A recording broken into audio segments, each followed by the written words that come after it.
The steering wheel was warm under Erica's palms, the cracked faux leather a familiar texture beneath her fingertips. As she turned the old Honda into the driveway, a wave of cautious relief washed over her. This was it. Not a palace, but a clean, modest single-story house with a small, neat lawn. To anyone else, it might have been just another house in a tidy neighborhood. But to Erica, after the chaos and noise of their old apartment, it was a sanctuary, a triumph. The afternoon sun beat down on manicured lawns up and down the street. Somewhere, children's laughter echoed, and the air carried the sweet, clean scent of freshly cut grass. It was the picture of peaceful suburban life. Her son, Desmond, had the car door open before she could even fully unbuckle her seatbelt. "Mom, look! They have a basketball hoop," he exclaimed, pointing to a house down the street. His eyes were wide with a hope that made Erica's heart clench. His excitement was a tangible, infectious thing. For him, this wasn't just a new house. It was a promise of normalcy, of friends, of a childhood that felt stable.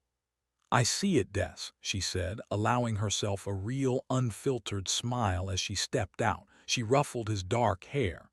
"Maybe we can get one for here someday." This was their fresh start. A place where Desmond could thrive, where she could build a quiet, good life for them both. She took a deep breath, filling her lungs with the scent of possibility. But fresh starts, she was learning, rarely came easy. You had to fight for the peace. She saw them almost immediately. A couple standing on the pristine porch of the large, two-story colonial directly across the street. The house was imposing, with white columns and decorative stonework that screamed old money and careful curation. The woman had blonde hair styled into a perfect, unmoving bob that caught the sunlight. The man beside her wore a polo shirt so crisp it looked starched from a distance.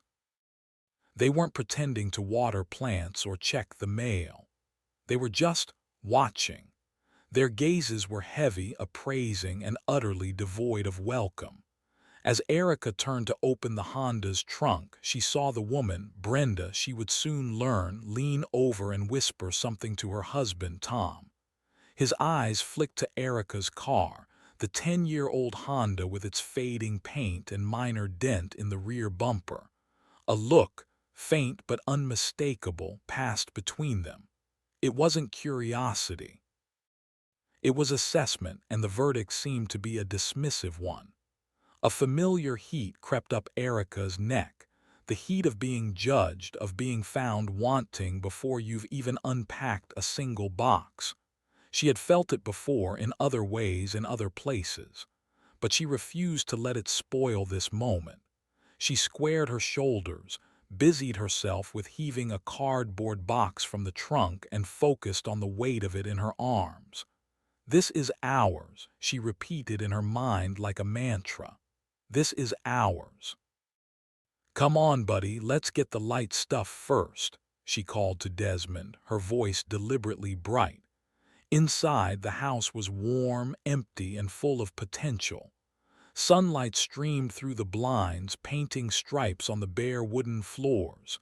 It smelled of citrus, scented cleaner and faintly of dust. "It's perfect, Mom," Desmond declared, dropping his backpack in the middle of the living room with a theatrical thud. The sound echoed in the emptiness, a happy echo. Erica laughed, the tension from the driveway melting away for a moment. She pulled him into a one-armed hug, the box still balanced on her hip.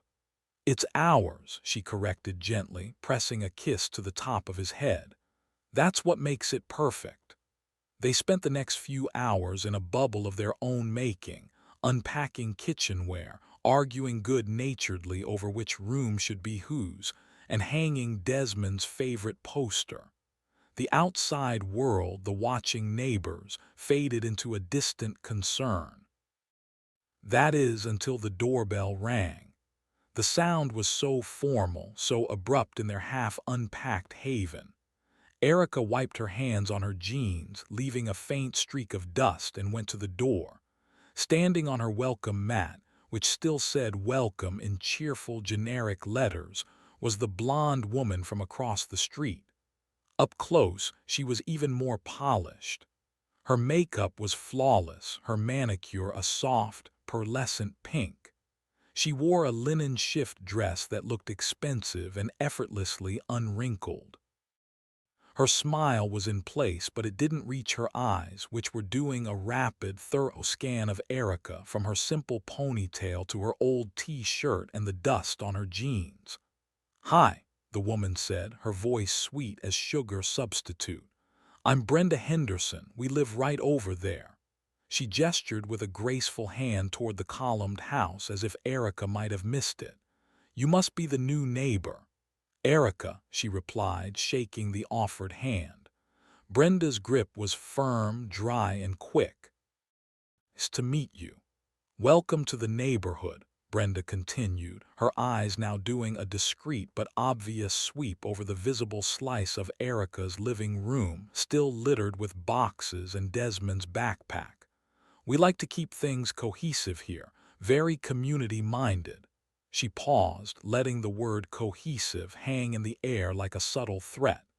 "In fact, we're having a homeowners association meeting tomorrow evening, at our house. You should come. It's so important to stay involved from the beginning." It was phrased as an invitation. It felt like a summons. The underlying message was clear: show up so we can see what we're dealing with, see if you'll fit in. Erica felt that knot tighten again in her stomach, the one she'd first felt under their stare. This wasn't friendliness, it was a sizing up, a territorial marking. "I'll try to make it," Erica said, her voice polite, neutral. "Thank you for letting me know." Brenda's smile stretched a micron wider. "Wonderful. We start at 7. Do try to be punctual." With a final, sweeping glance, she turned and walked back across the street, her posture perfectly straight. Erica closed the door slowly, leaning back against it. The warmth and promise of the house felt suddenly fragile. The laughter and the sunlight seemed dimmer. She could hear Desmond humming in his new room down the hall, still blissfully unaware. She looked out the small window beside the door, watching Brenda ascend her own perfect porch steps without a backward glance. This wasn't just a new house. It was a new battlefield. And the first skirmish, it seemed, was scheduled for 7 o'clock tomorrow night. The fresh start was over. The test had begun. The Hendersons' living room was a museum of affluence. A crystal chandelier dripped light onto furniture so sleek and modern it looked uncomfortable. Every surface held minimalist sculptures or art books placed at precise angles. When Erica stepped inside at precisely 7 o'clock, the hum of conversation didn't just hush. It died, replaced by a thick, evaluative silence. Every head turned. She was an exhibit accidentally wandered into the wrong gallery. Brenda materialized with a practiced smile. "Everyone, this is Erica. She's moved into the Miller's old place." The introduction was a mere formality. No mention of Desmond, of what she did, of where she was from. She was defined by the house she occupied, a house the group clearly considered the least among them. The meeting was a masterclass in passive aggression disguised as civic duty. Seated on the edge of a stiff, angular armchair, Erica listened as the conversation orbited two central themes: protecting property values and maintaining standards. "We have to be vigilant about exterior paint colors," a man in a golf shirt intoned. "One wrong choice brings down the entire street's aesthetic." "And landscaping," Brenda added, her eyes gliding toward Erica as if on cue. "Overgrown hedges or unapproved garden features can make the whole block look neglected. We have a list of preferred contractors."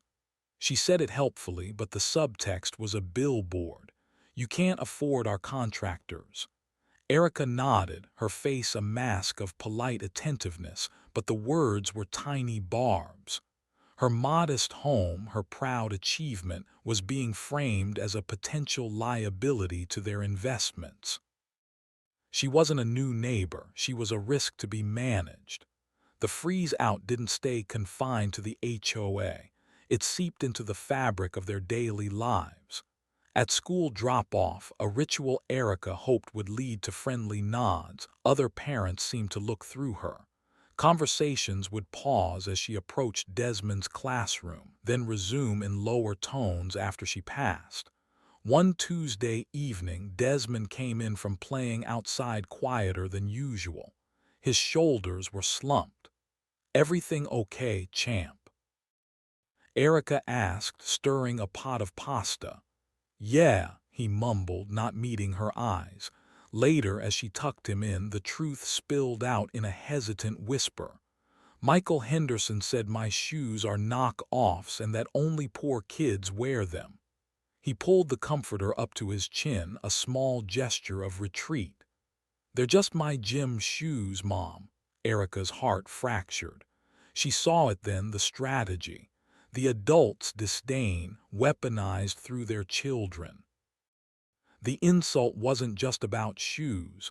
It was a lesson in social hierarchy, and her son was being forced to learn his assigned place in it. She hugged him tight, fury and helplessness warring in her chest.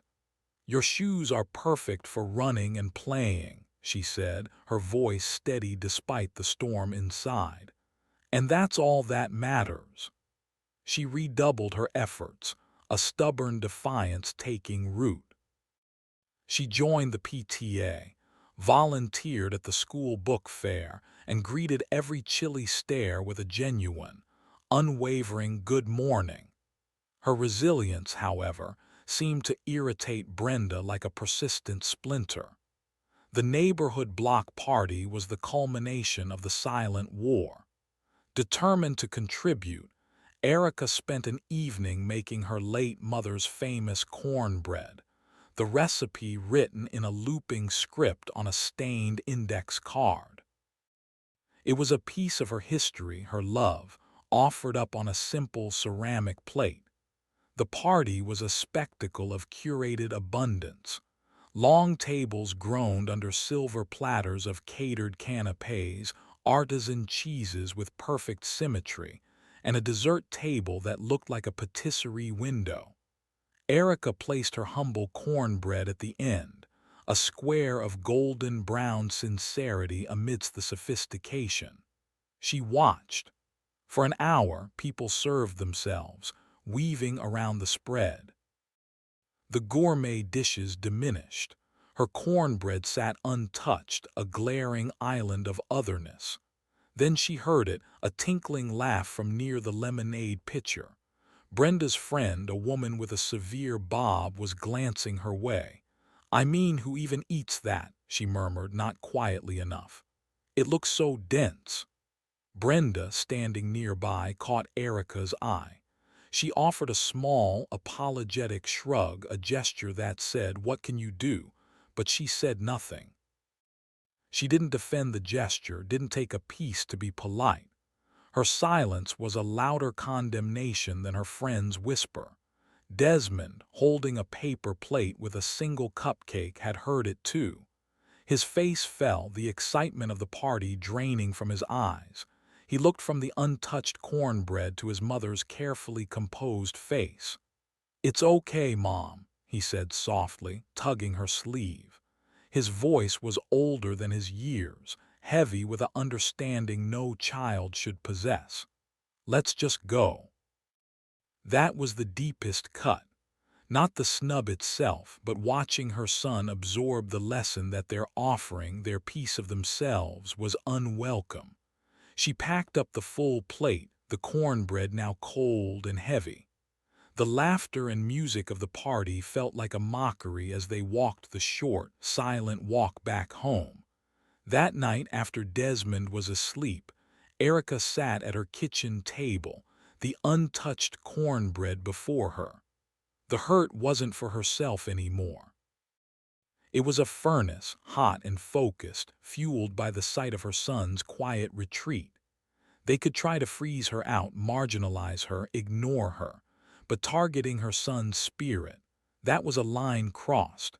The last vestige of her desire for their approval crumbled away. She wasn't here to join their club. She was here to build a fortress, a life so solid and good that their whispers couldn't touch its foundations. The polite smile was gone from her heart, replaced by a cold, steely resolve. The battle lines were no longer invisible. The war for their dignity was now openly declared. The untouched cornbread sat on the counter for a day before Erica finally wrapped it and placed it in the freezer, a cold monument to a turning point. The hurt didn't vanish, but it metamorphosed. It hardened into a new, unyielding substance, fuel. She stopped seeking their glances, stopped hoping for a nod. Her energy pivoted inward and upward into a silent, relentless climb. The first front was financial. She approached her manager at the design firm where she worked as a junior coordinator.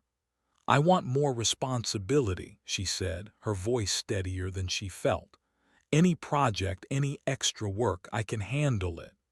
The skepticism in his eyes was familiar, but this time she met it without flinching. He gave her a low-priority client file, one everyone else had written off as a lost cause. Erica attacked it. After putting Desmond to bed, she would spend hours at the small desk in her living room, the glow of her laptop the only light. She researched the client's failing market, redesigned their branding from the ground up, and crafted a pitch that was less about selling a product and more about telling a story of reinvention, a concept she was becoming an expert in. When she presented it, the room was quiet, then impressed. The client signed on. A month later, a promotion came with a modest but life-altering salary bump. The first thing she bought was a pair of top-tier basketball sneakers for Desmond. He said nothing, just beamed and hugged her tight. The message was clear: we provide for ourselves. The second front was her home. The HOA's recommendations had been piling up like legalistic snowflakes. Uniform fence style, exterior paint refresh, mailbox specification. Each was a financial landmine. Instead of despairing, Erica got tactical. She used her design skills to draft the most cost-effective, HOA-compliant fence plan herself, then found a small, independent contractor willing to work with her blueprint on weekends for cash. She painted the trim herself over 3 back-aching weekends, the color a fresh, clean white that made the house look brighter, newer. Every swipe of the brush was a silent rebuttal. Her old Honda, the subject of the hateful note, became a point of pride. She didn't have money for a new car, but she had elbow grease. One Saturday, she and Desmond gave it a full spa day, soap, wax, vacuuming every crumb from the interior. She fixed a loose trim piece with superglue. When they were done, the car still had years and miles on it, but it gleamed. It looked cared for, loved. She parked it in the driveway with defiance. But the true engine of her climb began as a whisper of an idea. For years, she'd made her own natural skincare balms, a calming lavender salve, a citrus-scented cuticle oil, mixing them in her kitchen, giving them as heartfelt gifts. It was a quiet passion. Now she saw it not as a hobby, but as a potential lifeline. She invested a slice of her promotion money into proper supplies, small glass jars, and simple, elegant labels she designed herself. In the deep quiet of the nights, Erica's Earthwise Balms was born. She created a simple website and an Instagram account, her photos styled not in a sleek studio, but on her own kitchen table with a sprig of rosemary from her newly trimmed garden. The authenticity resonated. Orders trickled in first from distant friends, then from strangers. 5 jars a week became 20. The extra income was a trickle, then a steady stream. She opened a separate savings account labeled Future. Every jar sold was another brick in her fortress. The neighborhood noticed. They couldn't help it. The physical evidence of her ascent was everywhere. The fresh white trim, the neat, compliant fence, the thriving little herb garden by her front steps. Her car, though old, was always spotless. Brenda and her circle still held their coffees on porches, but their dismissive glances now held a flicker of something else, confusion, perhaps, or the first cold trickle of unease. Erica no longer fit the narrative of the struggling outsider they'd written for her. One pivotal afternoon, Desmond came home from school, not with a quiet hurt, but with a bound. "Mom, Coach said I'm starting point guard next game. He said my hustle is the best on the team." He was glowing, the last shadows of the previous year's teasing completely gone. His confidence was back, forged not from their acceptance, but from his own merit. Erica hugged him, her heart so full she thought it might burst. This was the victory that mattered. The most public signpost of her new standing came at the next PTA meeting. She walked in, not to the usual hushed pauses, but to a few genuine smiles from other parents who'd seen her tirelessly shelve books at the fair. When the discussion turned to fundraising, Erica raised her hand. Her voice, once tight in these spaces, was clear and calm. "I propose we use a portion of the funds to create a student success kit program," she said. "It would provide backpacks, supplies, and after-school tutoring vouchers for any family in the district who needs a little extra support, no questions asked."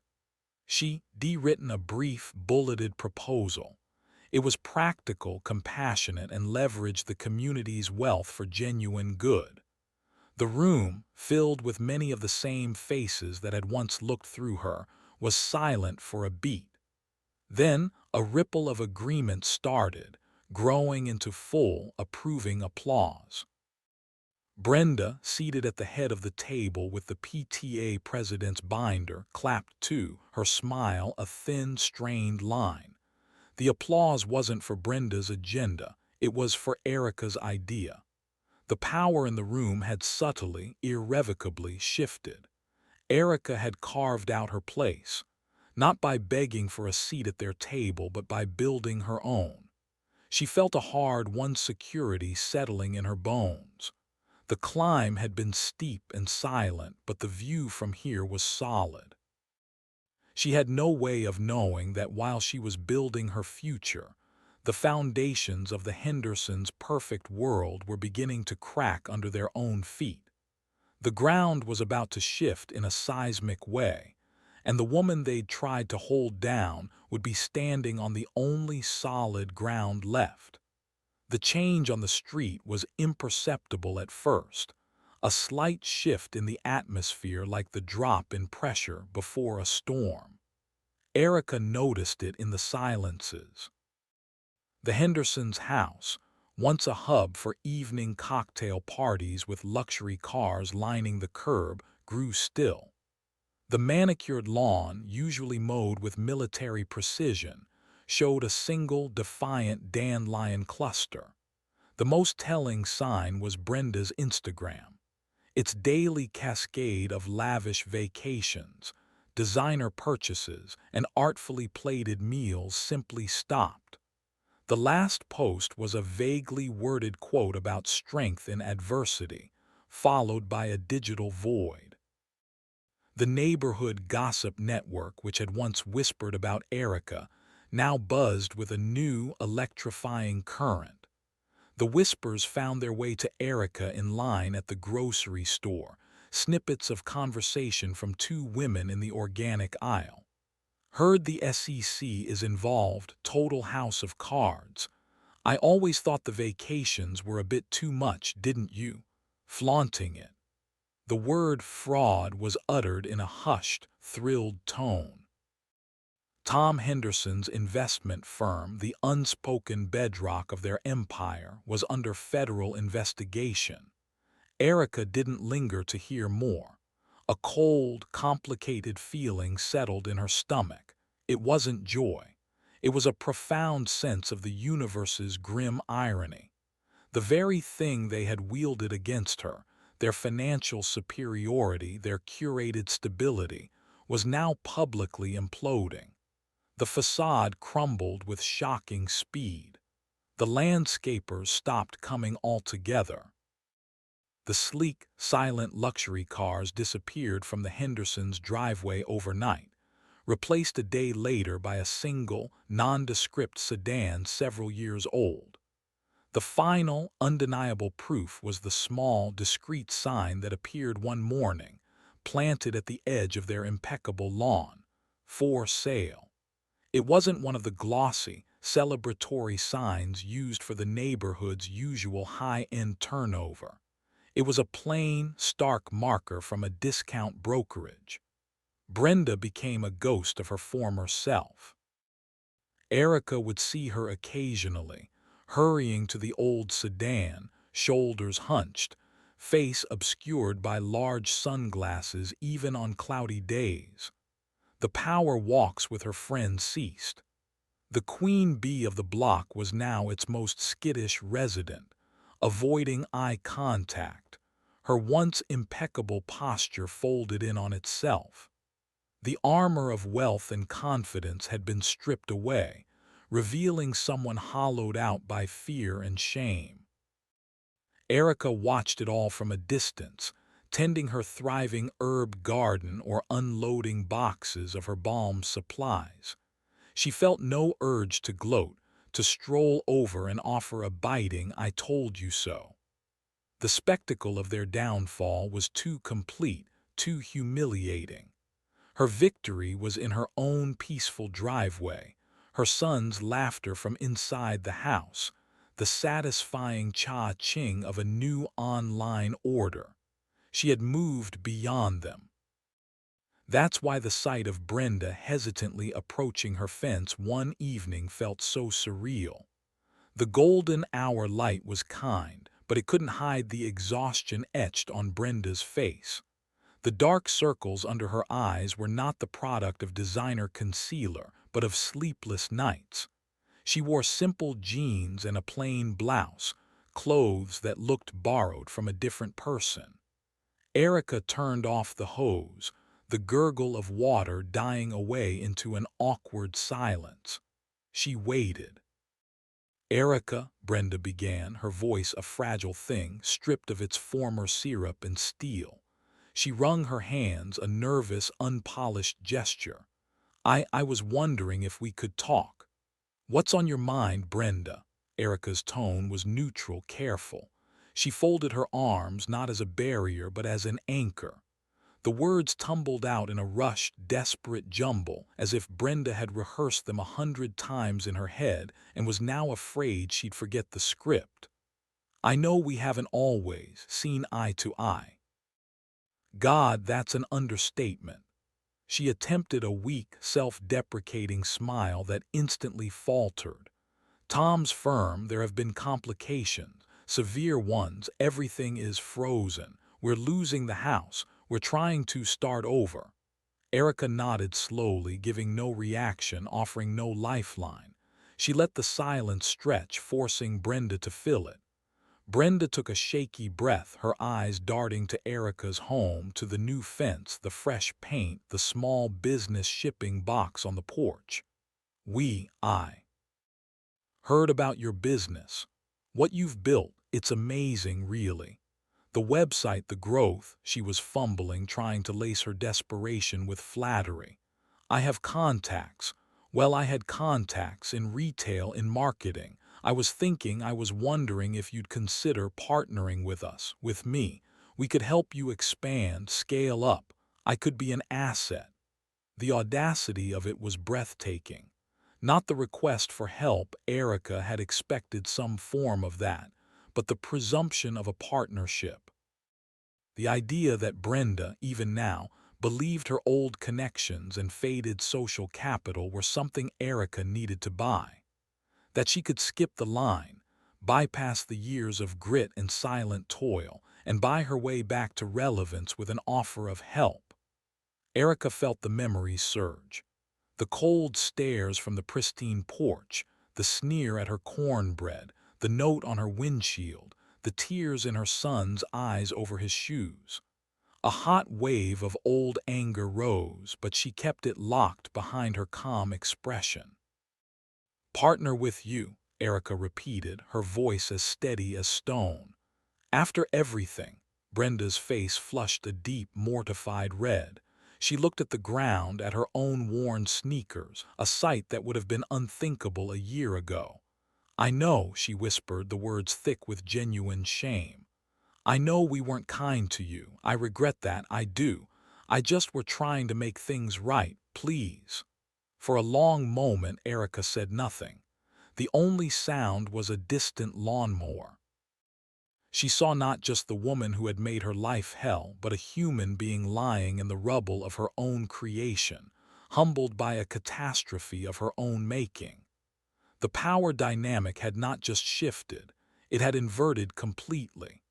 Erica held all of it, the security, the future, the power to grant or deny.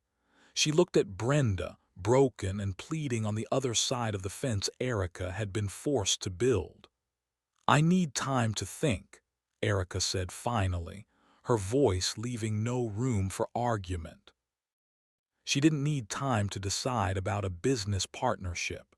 That idea was already ashes.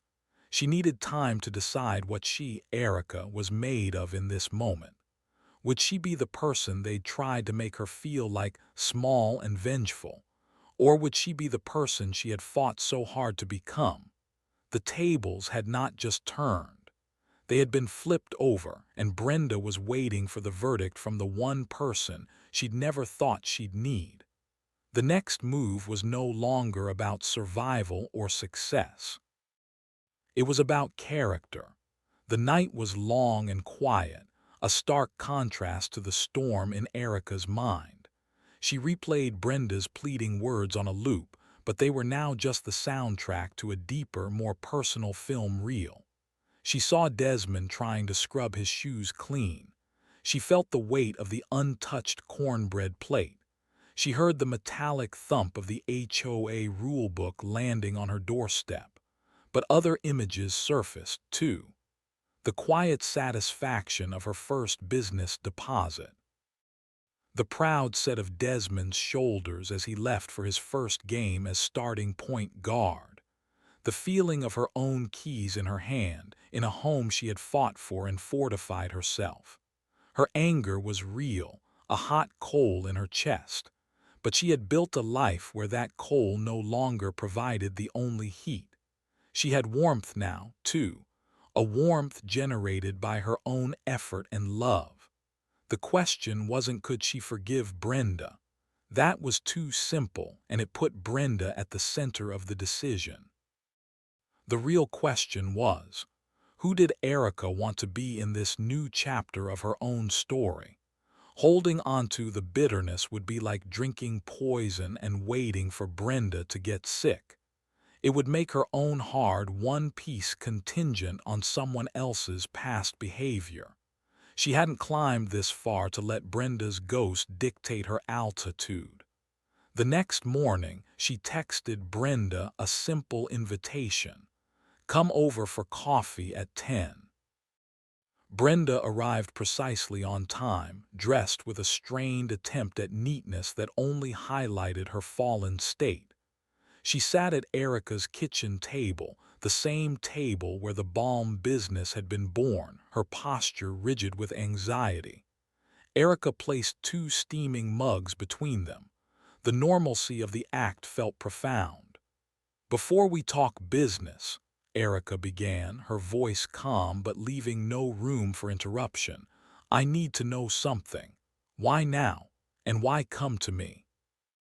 Brenda's eyes welled immediately, but she didn't fight the tears. They were the first honest thing Erica had seen from her. She looked down into the dark pool of her coffee. Because I was wrong, she whispered, the confession pulled from a deep, ashamed place. I judged you unfairly, Erica. I thought your struggles, your car, your quiet life made you less than us, that it was a choice to be less. She took a shuddering breath. But now I know how it feels, to have people look at you like you're a problem, like you don't belong, to feel your child notice the whispers. It's a hard pill to swallow. There it was, not just an apology but an admission of understanding. The very empathy Brenda had denied Erica for years. Erica felt a shift inside, not of forgiveness but of recognition. She saw the humbled human, not the arrogant archetype. Erica leaned back, folding her hands. I've built my business from the ground up, she said, not boastfully but factually. Without contacts, without anyone's help. Every jar, every label, every customer was earned. So while I appreciate the offer, Brenda, I don't need a partner. Brenda's face crumpled, the last hope draining away, leaving raw despair.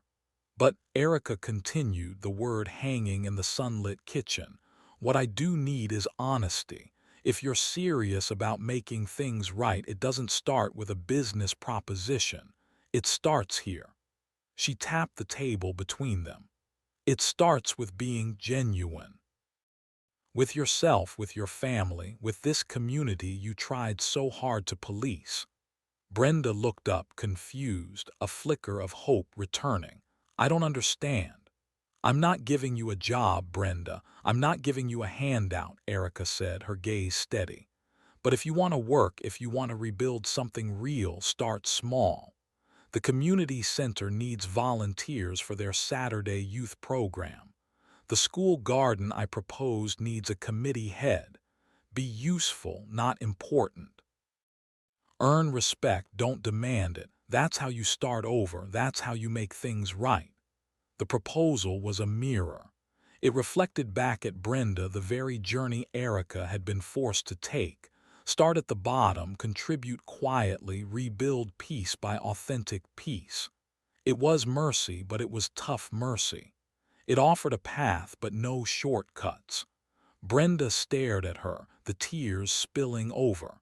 It wasn't the rescue she'd wanted, but it was the truth she likely needed. I don't deserve your kindness, she choked out.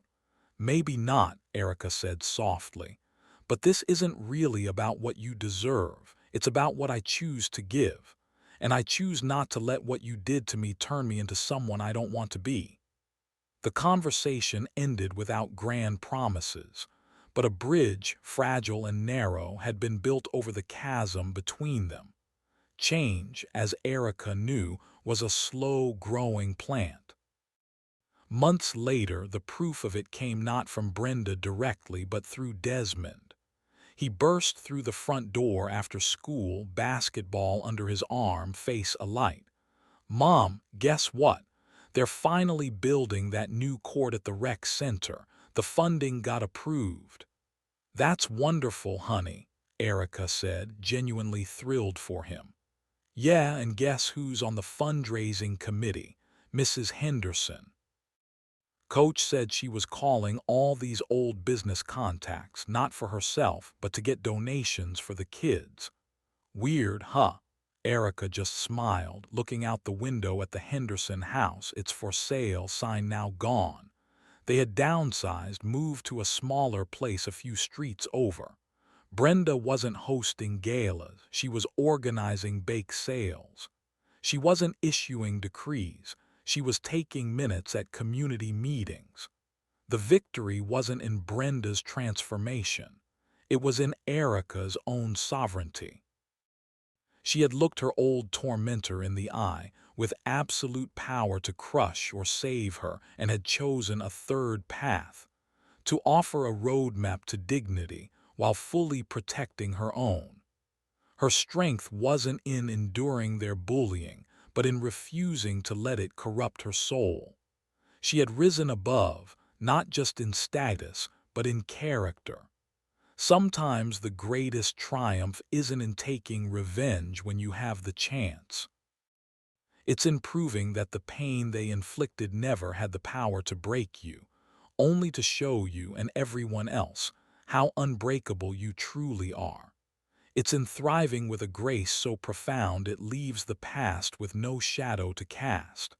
What would you have done in Erica's shoes? Would you have offered a path or closed the door? Let us know in the comments below. And if this story reminded you that resilience is a choice, don't forget to subscribe for more journeys of grace, grit, and coming out on top.